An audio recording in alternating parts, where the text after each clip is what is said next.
Hello दोस्तों, अस्सलाम वालेकुम। कैसे हैं आप? उम्मीद है ठीक होंगे। मैं डॉक्टर इजाज गिल आज फिर एमपीडी यानी सरनवा के ऑपरेट का एक केस लेके आया हूँ। इस भैंस का 6-7 माह पहले मैंने एक टांग का ऑपरेट किया था, जिससे ये बिल्कुल ठीक है। और कुछ दिनों से इसकी दूसरी टांग को भी सरनवा हो गई है, जिसके ऑपरेट के लिए आज इन्होंने मुझे बुलाया है। ये भैंस एडवांस प्रेग्नेंट है, यानी बच्चा देने में इसके चंद दिन बाकी हैं।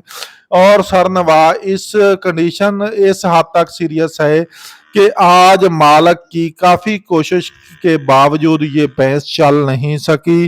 और मैंने भी आकर इसको चलाने की काफी कोशिश की है, पर ये जिस टांग को सरनवा है उसी पे गोल गोल घूम जाती है और साए की तरफ नहीं जाती। मैंने इसका अभी अभी ऑपरेट किया है, जो कि 1 मिनट का है। और इस ऑपरेट के दौरान भैंस के ब्लड का एक कतरा भी नहीं निकला और मैंने खड़े खड़े ऑपरेट कर दिया। ये देखें, भैंस आप लोगों के सामने बिल्कुल ठीक चलने लगी है और इसकी सारी की सारी तकलीफ जाती रही है। ये वही भैंस है जो 1 मिनट पहले चल भी नहीं पा रही थी। अब देखो, चलते हुए इसको कोई भी तकलीफ नहीं है और भैंस बिल्कुल ठीक हो गई है।